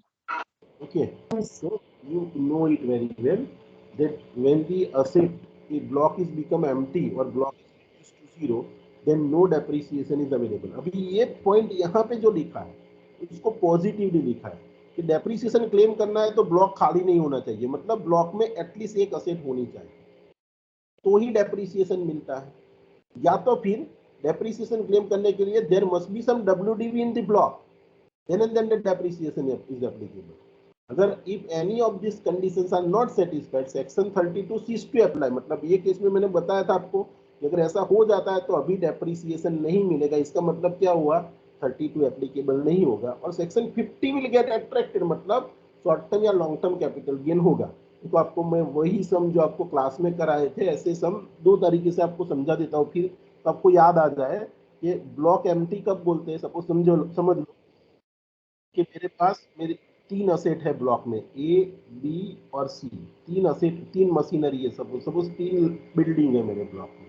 Okay, so I have 3 buildings in my block. Okay, तो ब्लॉक के अंदर 3 बिल्डिंग्स है और तीनों बिल्डिंग का ओपनिंग डब्ल्यूडीवी अगर समझ लो कि ओपनिंग डब्ल्यूडीवी 5 लाख है। ओके, अभी ड्यूरिंग द ईयर में एक नई असेट बाय करता हूँ, से असेट डी मैंने बाय की, न्यू असेट में बाय करता हूँ तो इसकी कॉस्ट ऑफ एक्विजिशन मेरी होती है से ₹1 लाख। ओके, अभी मेरे पास असेट कितनी हो गई, A B C and D. अभी मैं क्या करता हूँ, ये साल में मैंने चारों असेट को मैंने बेच दिया, I am selling all 4 asset और that asset I am selling, तो इसका मेरा जो सेल कंसिडरेशन जो आ रहा है that I am selling for ₹8 lakh. मैंने 8 लाख में चारों असेट बेच दी। तो यहाँ से मेरा देख, ये मेरा ब्लॉक की वैल्यू कितनी है 6 लाख। ओके, और मतलब मारू धंधा में इन्वेस्टमेंट में कितनु करी तो आयो invest 6 lakh, but I am selling this asset for ₹8 lakh. Okay, तो यहाँ पे क्या हुआ, मेरा ब्लॉक पूरा खाली हो गया, मैंने ए बी सी और डी चारों असेट बेच दी। ओके, तो अभी डेप्रिसिएशन तो मिलने वाला ही नहीं है, लेकिन देखो ये 6 लाख की असेट मैंने 8 लाख में बेच दी, मुझे 2 लाख का क्या हो गया कैपिटल गेन, और वो भी कौन सा वाला डेप्रिसिएबल असेट है, तो short term capital gain, and this will be taxable under section 50 under the head capital gain. So this is the situation when the block is become empty. ठीक है, अभी हम दूसरी सिचुएशन देखते हैं कि when the block is reduced to zero. अगर block reduce to zero हो जाता है, समझ लो मतलब ब्लॉक में से आप सभी असेट नहीं बेचते हैं लेकिन 2-3 असेट बेचते हैं और उसकी वजह से ब्लॉक की वैल्यू जीरो हो जाती है। ओके, तो ये केस के अंदर क्या होगा, सपोज समझ लो यही एग्जांपल हम देखते हैं कि मेरा ओपनिंग डब्ल्यूडीवी 5 लाख है। ठीक है, मेरे पास 3 असेट है ए बी एंड सी और तीनों का मेरा ओपनिंग डब्ल्यूडीवी कितना है 5 lakh rupees. Now suppose during the year I am acquired one another asset से नेम डी, डी नाम की एक नई असेट बाय की 1 लाख रुपए। ठीक है, मतलब मेरा धंधे में टोटल इन्वेस्टमेंट अब तक कितना हो गया 6 लाख। अभी आप समझ लो कि मेरे पास 3 + 1 4 असेट है और 4 में से सिर्फ मैं एक असेट ए ही बेचता हूँ और इसका सेल कंसिडरेशन मेरे को आ रहा है 8 लाख रुपया। देखो, तो मतलब मैंने जितना पैसा धंधे में इन्वेस्ट किया था उससे ज्यादा मुझे मिल गया, मतलब आगे आपको डेप्रिसिएशन नहीं मिलेगा। आप बोलोगे सर असेट हमारी पास A B C and D 4 asset थी, मतलब में खाली एक बेची, still I am holding the asset B, asset C and asset D, whether the depreciation is available or not, answer is no. आपने जो पैसा धंधे में इन्वेस्ट किया था वो वापस आपको मिल गया, अभी किस चीज का डेप्रिसिएशन, कोई डेप्रिसिएशन नहीं मिलेगा। और ऊपर से आपने 6 लाख रोके थे, आपको 8 लाख मिल गया, आपको यहाँ पे भी गेन हो गया 2 लाख का। So this 2 lakh will be taxable under the head capital gain and that is a short term capital gain. So when the block is become empty or block is reduced to zero, in that case the depreciation is not allowed, section 50s get attracted and whatever is the gain or loss will be taxable under the head capital gain. So this is the treatment of the depreciable asset that we have already discussed. I hope that you have understood that whatever I have discussed with you. Okay, समझ में आया आपको ये? Yes sir. Yes sir. यही point आपको Yes, दिखाया, लिखा गया है यहाँ पे। ओके, जो 2 पॉइंट मैंने बताया कि section 50 capital gain on depreciable asset will arise only in 2 cases. If the sale consideration received on transfer of one or more asset is greater than WDV of the block of the asset. Okay, the block will be zero and therefore no depreciation can be claimed. मतलब समझ लो ये वाली situation कि आपने आपकी WDV कितनी है 6 लाख और आपने एक असेट बेची, उसका पैसा ज्यादा मिला। अभी ब्लॉक की वैल्यू मतलब आपका इन्वेस्टमेंट ब्लॉक में था वो जीरो हो गया, आपने जो पैसा रोका था वो आपको मिल गया वापिस। अभी धंधे में इन्वेस्टमेंट नहीं है तो डेप्रिसिएशन नहीं मिलेगा, तो block is reduce to zero बोलते हैं इसको। जितना पैसा रोका था उससे ज्यादा मिल गया, भले आपने एक ही असेट बेची है, but you have whatever investment you have made, asset પર ડેપ્રિસિએશન ક્યારે ક્લેમ કરી શકાય? તમારા પૈસા ધંધામાં રોકેલા હોય ત્યારે, રોકેલા પૈસા તમને પાછા મળી ગયા, ભલે અસેટ હજુ છે તમારી પાસે, but no depreciation can be claimed because whatever investment you have made that is get realized, the block is reduced to zero, so in that case no depreciation is available. यहाँ depreciation का deduction आपको नहीं मिलेगा। Okay, और ऊपर से जो कुछ गेन होता है या लॉस होता है it will be taxable. Okay, तो यहाँ पे आप देखो इन this case short term capital gain will arise. आपको क्या करना है, सेल कंसिडरेशन में से WDV लेस करनी है। यही मैंने किया, ये मेरा सेल कंसिडरेशन है उसमें से मैंने ये WDV लेस किया। माइनस में फिगर नहीं जती, हमने पैसा बेचो छो तो कितना रुपया आवे છે 8 लाख અને इन्वेस्टमेंट કેટલો તો 6 लाख, तो पॉजिटिव फिगर आएगी 8 लाख माइनस 6 लाख करना है।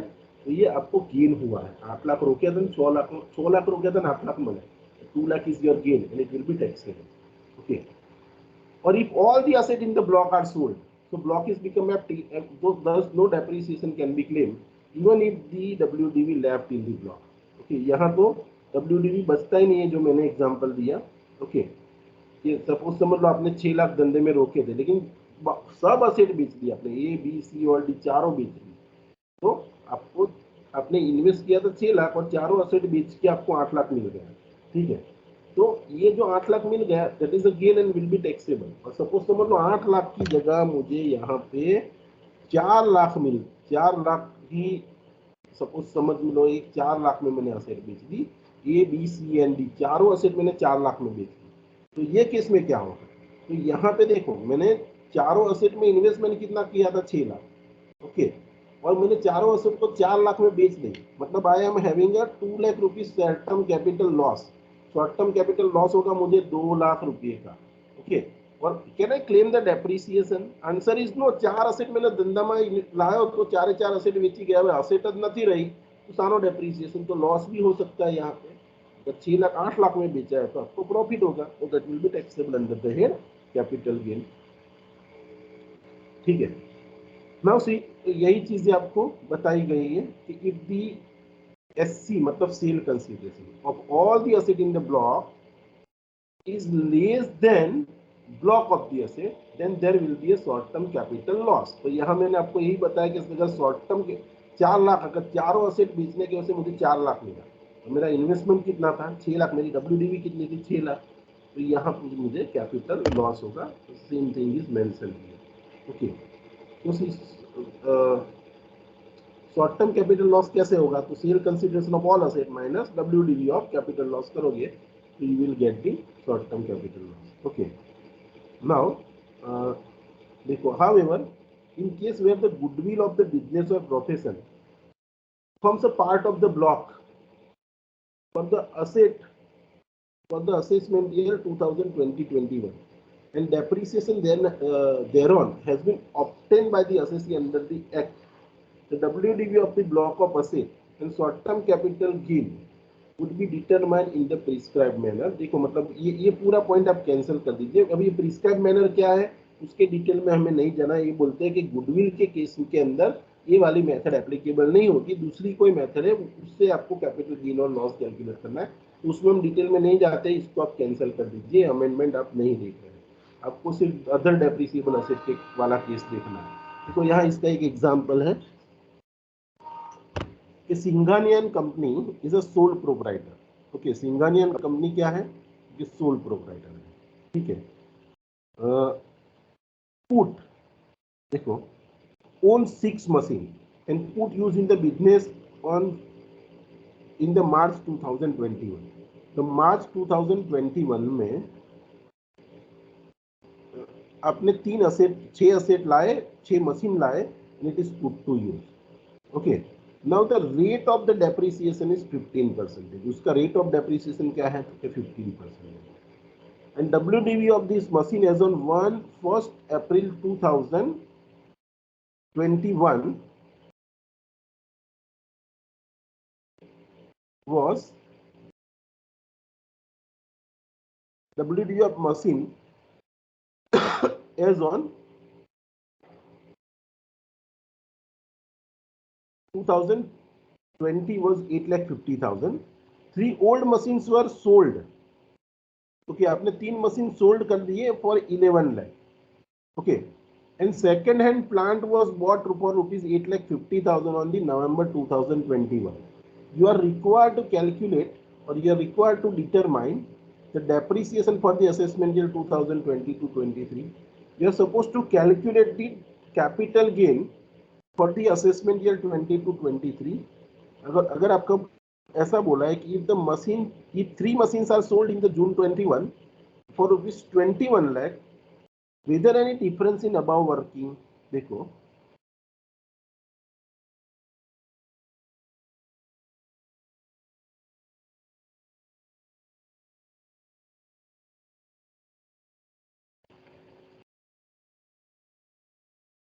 यहाँ पे आपको एक करेक्शन करना है. देखो, अप्रैल 2020 लिखा है ना, उसकी जगह अप्रैल 2021 कर दीजिए.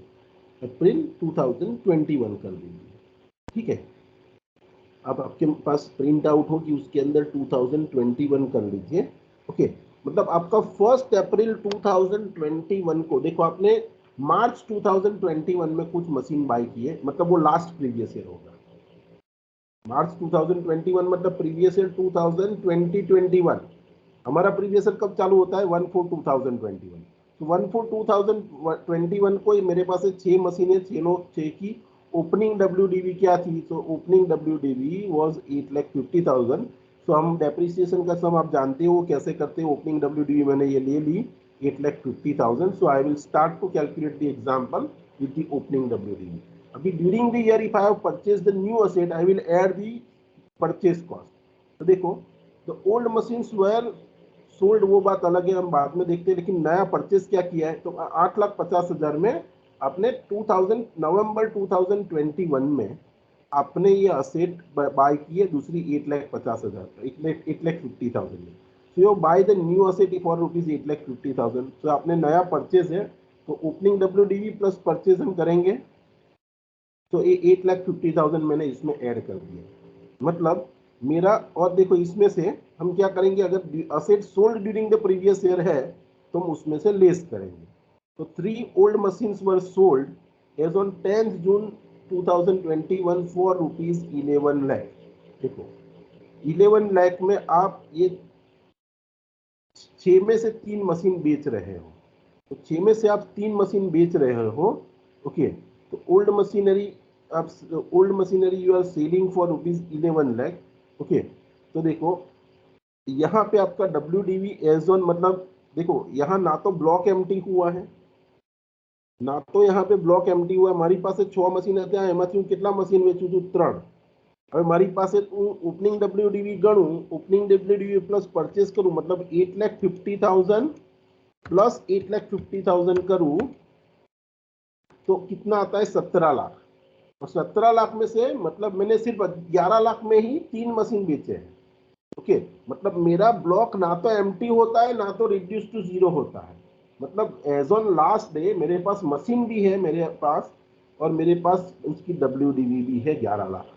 ओके, सॉरी 11 लाख में मैंने बेच दिया, तो मेरे पास ओपनिंग WDV, मतलब WDV as on 31st March is how much? 6 lakh. 6 lakh WDV आया, मतलब उसमें मैं डेप्रिसिएशन गिन पाऊंगा. मेरा सेक्शन 32 नॉर्मली जैसे हम कैलकुलेट करते हैं वैसे ही लगेगा. हाँ, लेकिन आपने सेकेंड हैंड मशीनरी कब परचेज किया? In the month of November. तो आप देखो 30 नवंबर को आपने बाय किया, मतलब नवंबर महीने में तो यूज नहीं हुई, आपने दिसंबर से उसको यूज करना चालू किया. मतलब दिसंबर, जनवरी, फरवरी एंड मार्च, मतलब अप्रोक्सिमेटली 4 महीना आपने ये असेट यूज की. હવે 30 દિવસ મહિનાના ગણો તો 3 ચોક 12, 120 દિવસ જેટલી અસેટ યુઝ કરી. और नई मशीन आप सपोज आप ड्यूरिंग द ईयर कोई भी असेट बाय करते हो, okay, and if it is put to use during the previous year, then in that case 50% depreciation is applicable. Okay, मैंने ऐसा नहीं पढ़ा है नया होना चाहिए। आप असेट बाय की कितने दिन पुट टू यूज किया आपने in the year of purchase, in the year of purchase I have put to use the asset for less than 180 days, मतलब देखिए 6 लाख में से 6 लाख में से आपको डेप्रिसिएशन ये जो 8,50,000 है उस पर 50% लगने वाला है। ओके, लेकिन 8,50,000 से मेरी ये वैल्यू ही कम है, तो जितना 6 लाख बचा उसमें मैं 50% से ही डेप्रिसिएशन गिनूंगा।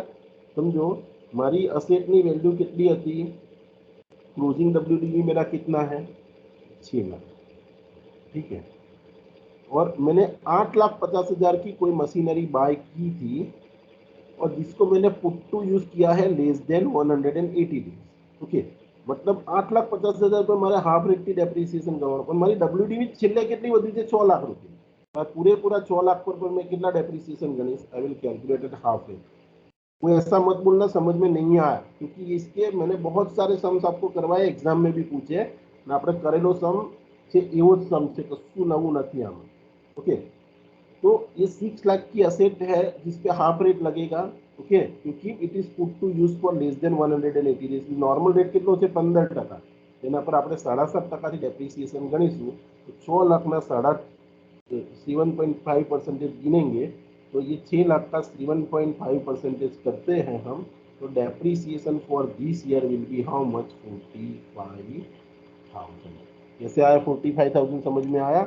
ये आपने ये जो 6 लाख बचा है उसका आपने कितना परसेंटेज निकाला, 7.5%। क्यों 7.5%? Because asset is put to use for less than 180 days. जो भी असेट बची है मेरे पास उसकी वो put to use less than 180 days, so the depreciation will be applicable at half rate. तो यहाँ पे ये हमारा पहला जो क्वेश्चन था डिटरमाइन द डेप्रिसिएशन, तो हमने 45,000 कैलकुलेट कर दिया, ठीक है। ये हमारा पीजीबीपी का सम है, कैपिटल गेन का सम नहीं है, ऐसा बोल सकते हैं। अभी सेकेंड पॉइंट में ऐसा बोला you compute the depreciation, sorry compute the capital gain. तो यहाँ कोई कैपिटल गेन हो रहा है, देखो मैंने आपको क्या बताया कि जब तक ब्लॉक एम्प्टी नहीं हुआ है, जब तक ब्लॉक जीरो नहीं हुआ, तब तक सेक्शन 50 अट्रैक्ट नहीं होगा।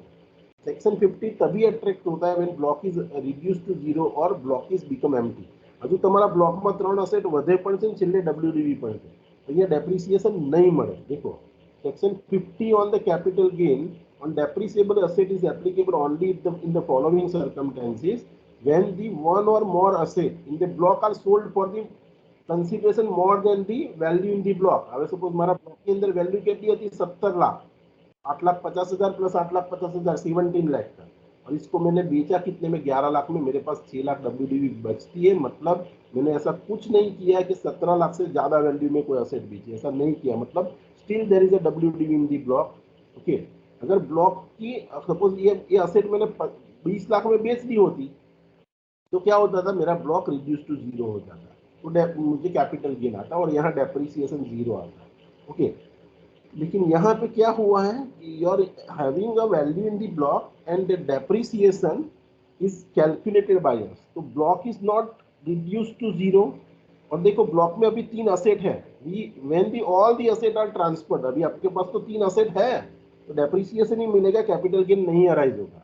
Okay, and when all the assets are transferred for the consideration less than the value in the block, अगर आपने सभी असेट बेच दी या तो फिर कोई एक असेट को बहुत बड़े कंसीडरेशन से बेच दी, डब्ल्यूडीवी से ज्यादा कंसीडरेशन से बेच दी, मतलब अगर ये सिचुएशन अराइज होती है when block is reduce to zero और block is become empty, in that case only the depreciation is get attracted, section 50 is get attracted. लेकिन ये केस के अंदर ना तो देखो in the given case the sale consideration is less than WDV. Okay, देखो in case तो okay ये ऐसा बोला है कि अगर क्या होता है कि सेल कंसिडरेशन डब्ल्यूडीवी से ज्यादा हो तो कैपिटल गेन अराइज होता है, या तो फिर sale consideration is less than WDV, okay, then the short term capital loss arise. लेकिन कब, जब आपने असेट सभी बेच दी हो। तो यहाँ ऐसा कुछ नहीं हो रहा है गिवन एग्जांपल में। तो यहाँ पे देखो in the given case capital gain will not arise, this is the point, capital gain will not arise, कारण के ना तो તમારો બ્લોક એમ્પ્ટી થયો છે, ના તો બ્લોક રિડ્યુસ ટુ 0 થયો છે। In this case, no depreciation, sorry, no capital gain is arises. Okay, कोई capital gain arise नहीं हो रहा है। अभी आप वही एग्जाम्पल को आपको तीसरे तरीके से कैलकुलेट करने को बोला है। कैलकुलेट, अगर ये 3 मशीन आप जो बेच रहे हो 11 की जगह 21 लाख में बेच दिए होते तो क्या होता? तो कैपिटल गेन होता, क्योंकि ब्लॉक की देखो आपके पास ओपनिंग, देखो सेल कंसिडरेशन कितना है, 21 लाख। आप क्या करते हो, आपके पास WDV कितना है, 8,50,000 प्लस 8,50,000। सपोज ये केस में मेरे तरीके से आपको कैपिटल गेन गिनना है तो कैसा होगा कि मेरे पास मेरी ओपनिंग WDV थी 8,50,000, मैंने नया परचेज किया 8,50,000 का। सो मेरे पास WDV एज ऑन 31 मार्च और जो भी मेरी वैल्यू है कितनी थी, 17 लाख।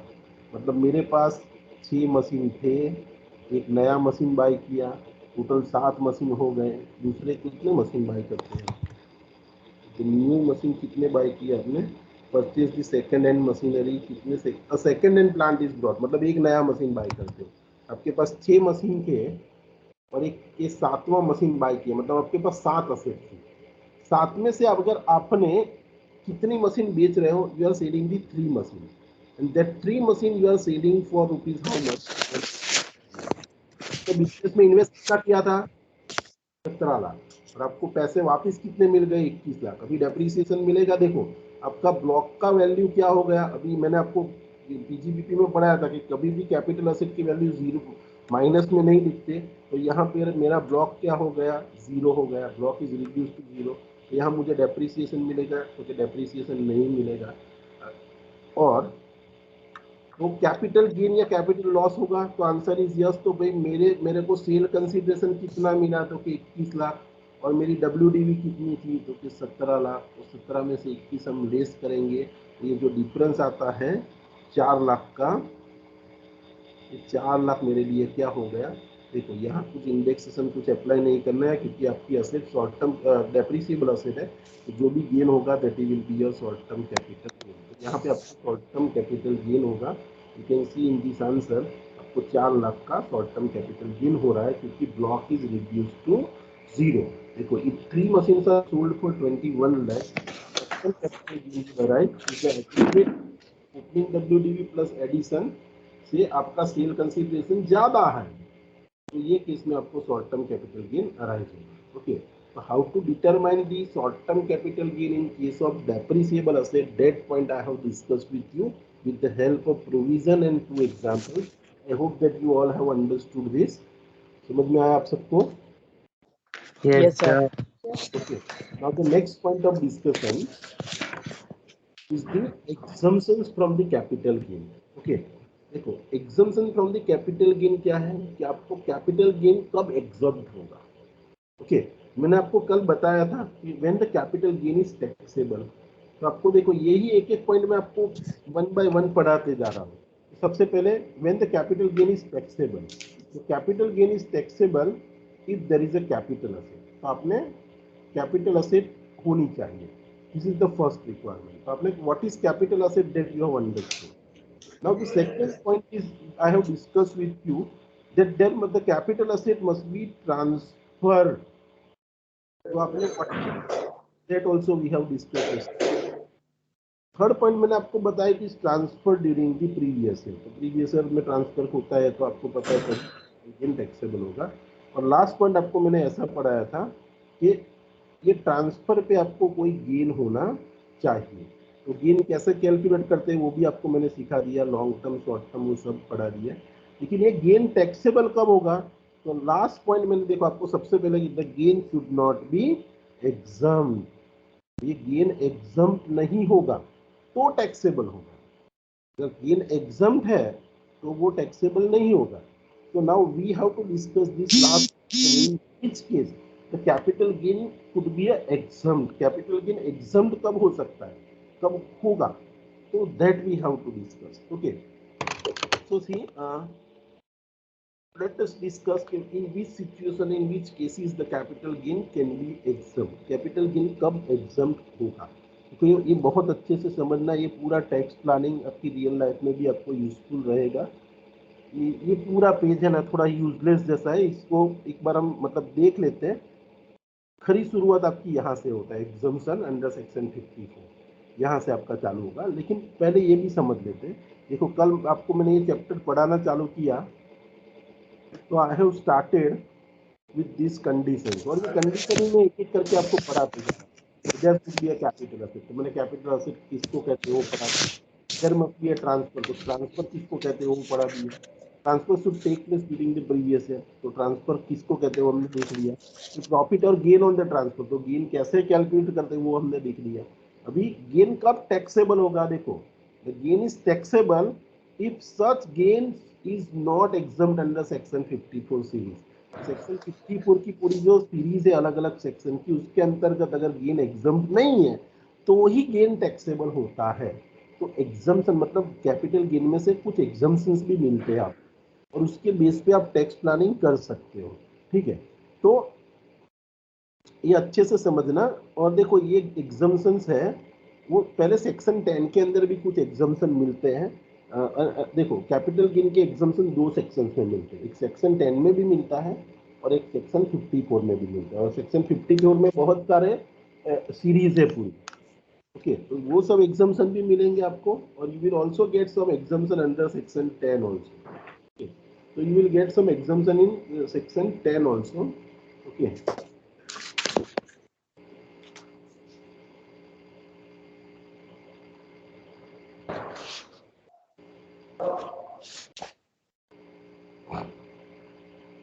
okay,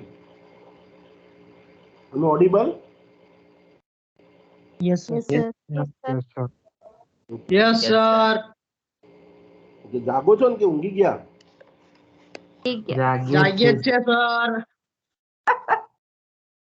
આ કેમેરા કોઈના ચાલુ નથી ખબર નથી, હવે હું તો બેઠો બેઠો ભણાવું જ છું મારી ઓફિસમાં, પણ કેટલા જણા આમ પલંગ પર સૂતા સૂતા જાણે પિક્ચર જોતા એવી રીતના ભણે છે.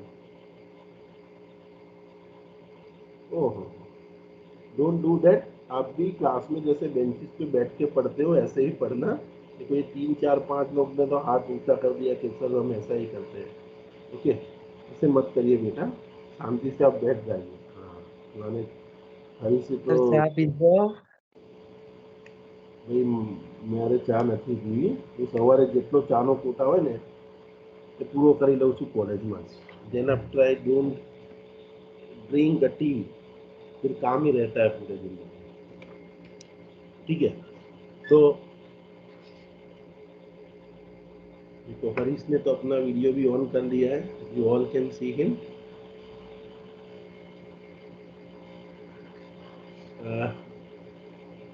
अगर ऐसे बैठोगे तो मुझे भी अच्छा लगेगा, कोई सामने से जो हरीश बेनीवाल वो सामने बैठा है मुझे दिख रहा है और बैठ के अच्छे से पढ़ रहा है।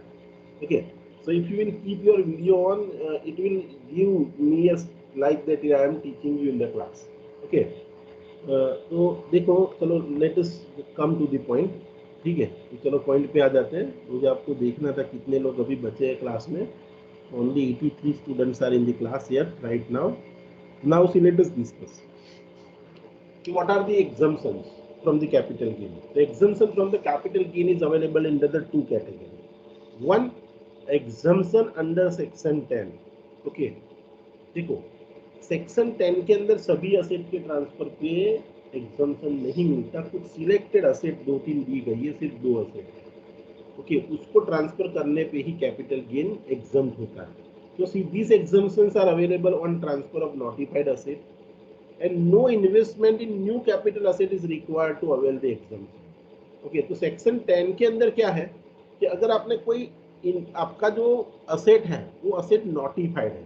देखो ये नोटिफाइड असेट है और वो नोटिफाइड असेट को आप बेचते हो और उससे गेन होता है, तो नोटिफाइड असेट को बेचने से गेन होता है तो वो एग्जम्प्ट होगा। और वो एग्जम्पशन लेने के लिए आपको कैपिटल गेन के अमाउंट में से नया कोई असेट बाय करने की जरूरत नहीं है। इस सेक्शन 54 की जो पूरी सीरीज कैसी है कि आपने एक घर 10 लाख में लिया था और आपने उसको 20 लाख में बेचा, कितना गेन हुआ? 10 लाख गेन हुआ। 10 लाख का। ओके, अभी ये 10 लाख पे आपको जो कैपिटल गेन हुआ उस पर टैक्स नहीं भरना है आपको, और सेक्शन 54 का एग्जम्पशन आपको लेना है तो आप नया घर खरीद ही लीजिए कैपिटल गेन के अमाउंट में से, तो आपको नया मतलब आपका कैपिटल गेन एग्जम्प्ट हो जाएगा। मतलब आपको एग्जम्पशन सेक्शन 54 की सीरीज में लेना है तो आपको नई एसेट में इन्वेस्टमेंट करना पड़ेगा। लेकिन सेक्शन 10 में जो नोटिफाइड एसेट है 2-3, उसमें आपने इन्वेस्टमेंट किया और वो एसेट आप बेचते और गेन होता है तो पूरा ब्लाइंडली एग्जम्प्ट हो जाता है, कोई नया इन्वेस्टमेंट करने की जरूरत नहीं है। ये 54 में क्या है, घर लिया, घर बेचा, गेन हुआ, गेन को बचाना है, गेन पे टैक्स बचाना है तो दूसरा एक नया घर बाय करो। ઘરના કેપિટલ ગેઇનના પૈસા આવે છે બીજા નવા ઘરમાં ઇન્વેસ્ટ કરો તો તમને એક્ઝમ્પશન મળશે સેક્શન 54 માં। लेकिन सेक्शन 10 वाले में ऐसा कोई नया इन्वेस्टमेंट की जरूरत नहीं। No investment in any new capital asset is required to avail the exemption. Okay yes sir પેલા પૈસા હોય એનાથી ઘર જ લેવું પડે, બીજું કશું ના લેવાય? ખાલી એક્ઝામ્પલ આપું છું બેટા, આખી આપણે સેક્શન 54 ની આ સિરીઝ લઈશું કે ઘરના બદલામાં ઘર, ઘરના બદલામાં બીજી કોઈ વસ્તુ લેવા માટે અલગ સેક્શન છે। ઓકે તો શું લઈ શકાય, આ તો તમને ખાલી સેક્શન 54 એકલાનો એક્ઝામ્પલ આપ્યો, બીજી બધી વસ્તુ લઈ શકાય। ઓકે તો એ આપણે સેક્શન 54 માં ભણીએ છીએ। હું જસ્ટ અત્યારે તમને સેક્શન 54 અને સેક્શન 10 નો ડિફરન્સ એક્સપ્લેન કરું છું કે સેક્શન 10 માં તમને જે બે ત્રણ નોટિફાઈડ અસેટ છે ये असेट ने वेचवाથી કોઈ ગેઇન થયો હોય તો એ ગેઇન સીધો એક્ઝમ્પ્ટ થઈ જશે, કોઈ નવું ઇન્વેસ્ટમેન્ટ કરવાની જરૂર નથી। This is what section 10 says. Okay, but whereas what section 54 says कि section 54 के अंदर जो एग्जम्पशन मिलते हैं, दो अलग-अलग सेक्शन के अंदर अलग-अलग एग्जम्पशन मिलते हैं, तो सेक्शन 54 के एग्जम्पशन आपको लेना है तो what is the requirement? These exemptions are available only if the specified new capital asset is acquired or constructed। मतलब आप नई एसेट बाय करोगे कैपिटल गेन के अमाउंट में से तो 54 के एग्जम्पशन मिलते हैं। लेकिन सेक्शन 10 के एग्जम्पशन लेने हैं तो कोई नया इन्वेस्टमेंट करने की जरूरत नहीं, सीधा एग्जम्पशन मिल जाएगा। लेकिन सेक्शन 10 का एग्जम्पशन कौन से एसेट में मिलता है? Only in case of notified asset. So now we have to discuss that what is the notified asset और what is the exemption under section 10।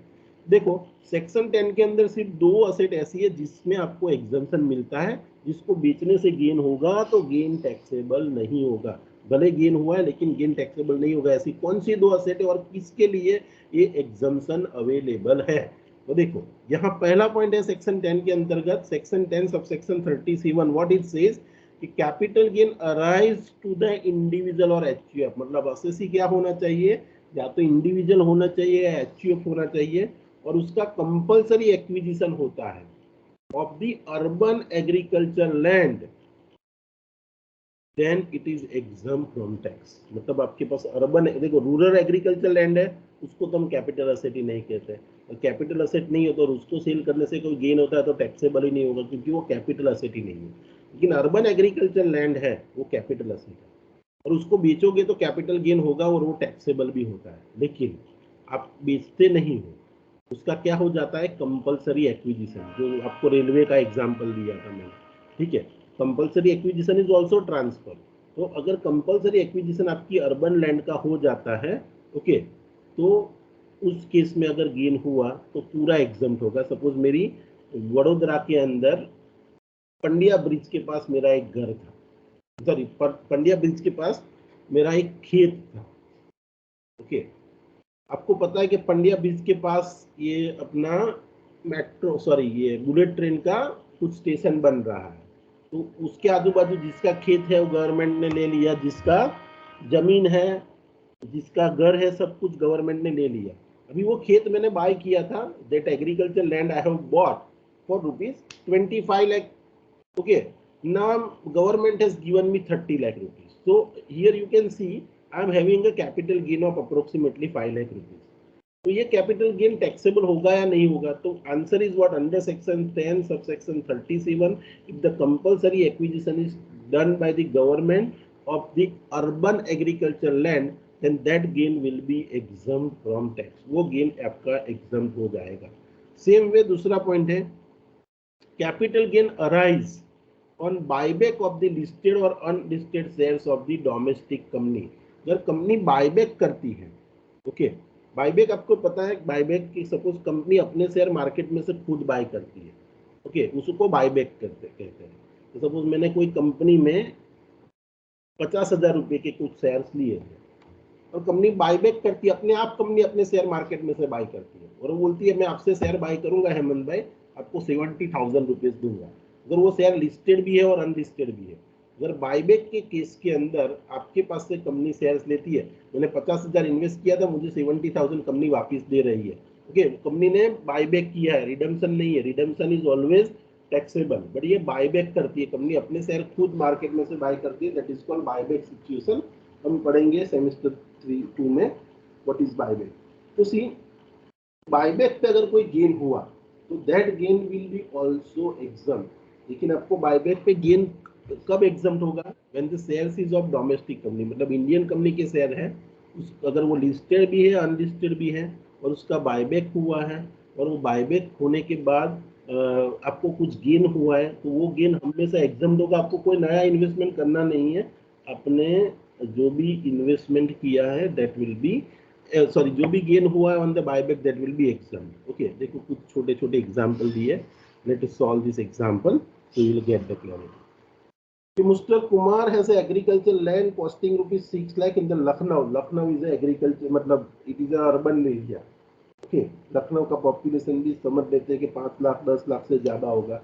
Okay, and has been using it in for the agriculture purpose. देखो Lucknow city ની અંદર જ તમારી પાસે agriculture land છે, when you are using it for agriculture purpose till 1/8/2011 when the government took over the compulsory acquisition of the land and compensation of rupees 10 lakh was settled. Compensation received by Kumar in the year 1/7/2021 compute the capital gain taxable in the hands of Kumar in the year 2022-23। देखो तो सबसे पहला point ऐसा है कि आपकी जमीन government ने कब ले ली, 2011 में, और उसका पैसा आपको कब मिला, इन द ईयर 2021। तो पहला तो प्रश्न ये उभो थशे कि आ ट्रांसफर कया वर्षनु कहेवाशे। देखो आपको मैंने ये पढ़ाया हुआ है कि ट्रांसफर कौन सी डेट को कहा जाएगा, date of completion of transfer. तो यहाँ पे कंपलसरी एक्विजिशन वाला पॉइंट देखो, इमूवेबल प्रॉपर्टी है, लैंड है, तो देखो अगर डॉक्यूमेंट रजिस्टर्ड है then the deed when the deed is executed मतलब ट्रांसफर નો જે દસ્તાવેજ તમે જે દિવસે કર્યો હોય તે દિવસ ડેટ ઓફ ટ્રાન્સફર કહેવાય। बट सी सपोज आपने किसी को लैंड दे दी नॉर्मली यूज करने के लिए, सब राइट उसको दे दिए, तो कॉन्ट्रैक्ट आपने राइट किया है, कंसिडरेशन पे किया, तो ये केस के अंदर क्या है, जिस दिन आप पोजीशन देते हो उस दिन ट्रांसफर कहा जाता है। लेकिन कंपलसरी एक्विजिशन के केस में आप याद रखना कि कंपलसरी एक्विजिशन के केस में let us refer the answer so you will get the clarity, then I will discuss with you the provision। देखो the compulsory acquisition of urban land has taken place and compensation is received as on 1/4/2004। okay, so this land is also used for 2 years by assessee for himself for agriculture purpose। Thus as per section 10 subsection 37 the entire capital arising from such compulsory acquisition will be fully exempt and nothing is taxable in the hands of Mr. Kumar as the receipt of compensation in the year 2022-23। देखो ये exemption कब मिलता है, देखो ये capital gain का exemption कब मिलता है कि अगर आपको कॉम्पेंसेशन कब मिला है 1/4/2004 के बाद, आपको यहाँ कॉम्पेंसेशन कौन सी डेट को मिलता है 1/7/2021 को, तो आपको कॉम्पेंसेशन 1/4/2004 के बाद मिला है, आंसर इज यस। ओके, और ये केस में ट्रांसफर कब माना जाएगा, in the year in which you are receiving the compensation, not in the year in which the government take over the land from you. तो તમારી પાસેથી ગવર્મેન્ટે લેન્ડ તો 11 માં લઈ લીધી હતી, तो 11 માં તો તમને કોઈ પૈસા મળે જ નથી, તો કેપિટલ गेन શાનો, देखो बाकी सभी केस में मनी रिसीवेबल है तो कैपिटल गेन होगा, आपको पैसा नहीं मिला है तो भी कैपिटल गेन होगा, लेकिन कंपल्सरी